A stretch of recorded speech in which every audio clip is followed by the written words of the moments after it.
Hey there, storytellers. Gather round because today I'm diving into an enchanting tale that's sure to spark your imagination. Have you ever heard of Lake Ekari and the magical creature Lake Pipiyaka? Well, let me take you on a journey to uncover their origins. Long ago, in a land where the sky kissed the mountains of Guinea and the forests whispered ancient secrets, there existed a village known as Ekari. Once upon a time, there lived a young man and a young woman. The boy was called Mako, Ekari, and the girl was called Pipiyaka. Their parents died long ago and they lived all alone. The boy was a great hunter and the girl was a good gardener. They both raised pigs, looked after cassowaries and planted different types of vegetables around their house. They were rich with everything. It was a long, dry season. The dawn from the horizon of Mount Guinea was very beautiful, smokes rising from the kunai thatched house. The boy decided to go hunting in the Far East. He prepared his hunting gears and the girl dug cocows to take with him. It was evening, and they slept. Very early in the morning, the boy sets off for the hunting. After hours of walking, the boy finally arrived at the hunting ground. He put all his belongings inside one of the huts that were built long ago. The sun sets and evening came. The boy called off the day. The next morning, he took his spears, bow, arrows, and sets off to hunt.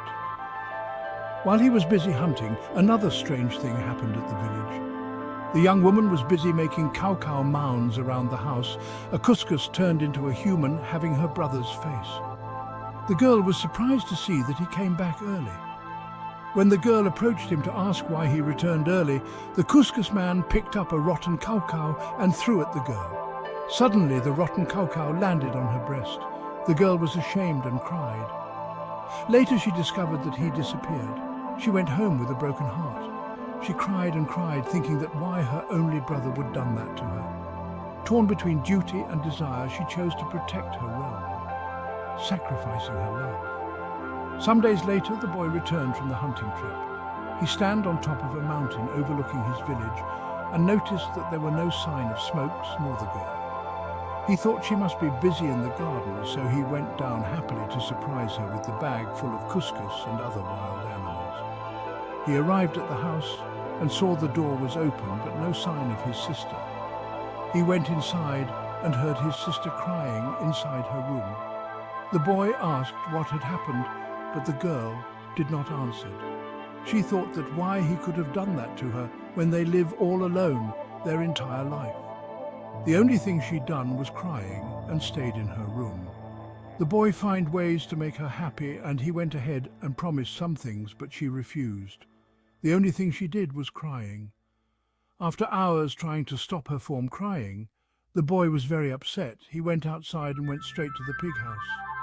He took one of their best pig and slaughtered it. He made a big moo along with the couscous and other wild animals that he brought back from the hunt. Hours later, the moo was ready. He shared the pig, couscous and foods into two. He again asked her what happened for the last time, but she did not answer or say a word. The boy was very upset why his sister done that to him. He made up his mind to go to a very faraway place so that his sister will not see him again. He put all his food into his very finest bags and went off without knowing where to go. Some minutes later, the girl decided to tell him what had happened, but realized that her brother was gone. She carried some of her food and started to follow him. She tried to catch him, but he was fast. They walked from mountains to mountains, valleys to valleys. When the boy was up the mountain, the girl was going down the mountain. When the boy was going down the mountain, the girl was climbing up the mountain. They traveled from territories to territories, hunting grounds to hunting grounds, village to village, but the boy was very fast that she cannot caught up with him. The sun was gone and darkness was already upon them.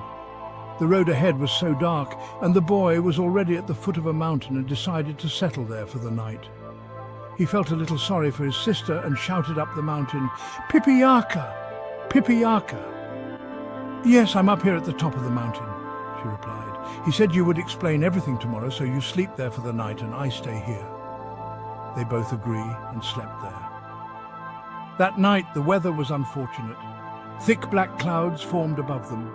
Thunders scrambled, lightning struck, and the place was very frightened. They both did not sleep.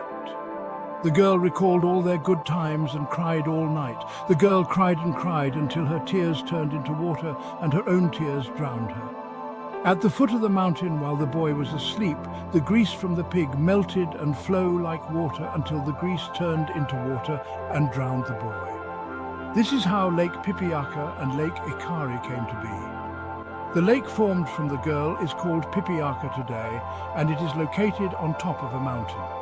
The lake formed from the boy is called Ekari or Mako Nomu and is located at the foot of a mountain called Mesil Pangi, as mentioned in the storylines. To justify the myth, there was a long dry season in the 60s or 70s. Every water sources were dried and people drank Lake Ekari. The water level was dropped every day, and one time a stick-like figure appeared in the middle of the lake.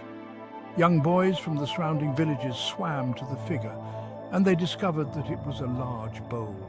They were afraid and swam back to the shore, and later in the night, a very big rainfall and the large bow was covered again. That time people confirmed that Lake Ekari was the male lake and Pipiyaka was the female. Both of the lakes are located in Upper Mendi, Mendi Munihu in the southern highlands of Papua New Guinea. You will not miss Lake Ekari when you come to Upper Mendi, but if you want to see Lake Pipiyaka, you will have to climb up a very stiff hill until you reach the top. The story was passed on from generation to generation, and today it is retold by Ekari Cliff. Thank you very much for your time, and please do subscribe, comment and share this video.